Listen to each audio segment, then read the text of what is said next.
National emergency ఆంధ్రప్రదేశ్లో ఇప్పుడు జరుగుతోంది, కనబడుతోంది. ఏది పడితే అది కేసు పెట్టేయాలి, ముందు మన ప్రత్యర్థులందరూ జైళ్లలో ఉండాలి.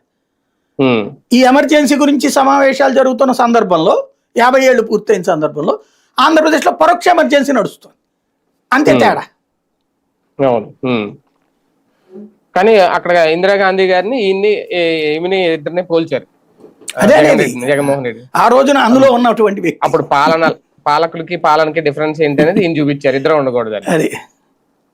కాకపోతే జనాలు ఎలా కానీ ఏంటి సార్ ఈయన కొత్తగా అంటే మొన్న ఒకసారి ఇదే మాట అన్నారు, మళ్ళీ ఇప్పుడు కూడా 500 నోట్లని రద్దు చేయాలి అని చెప్పడం అంటే అదేనా రేపు పొద్దున కీలకం అవుతుందా ఎన్నికల సమయంలో? అది నిజంగా అదే అనుకుంటే ఇద్దరికి దెబ్బ అవుదా? అది కాదు, అది చిన్న లాజికల్ నడుస్తుంది.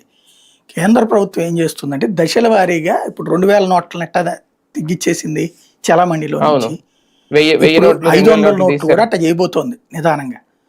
అవునా? ఆల్రెడీ ఆర్డర్స్ ఎట్లా ఉన్నాయంటే మొన్ననే రిజర్వ్ బ్యాంక్ కి సంబంధించినటువంటి అదే దాన్ని బ్యాంకుల్లో మీరు నిదానంగా విత్డ్రా చేస్తున్నారు. అవి బ్యాంకులు ఫస్ట్ దశలో ఏం చేస్తున్నాయంటే ఇప్పుడు ఈ వీటెట్లలో దాన్ని ఏమంటారు మన ఏటీఎంలో 500 నోట్లని రిలీజ్ చేసే వాటిని తగ్గిస్తున్నారు. 200 నోట్లు 100 నోట్లే ఉండేటట్టు పెడుతున్నారు నిదానంగా. మొన్ననే నివేదిక ప్రకారం 70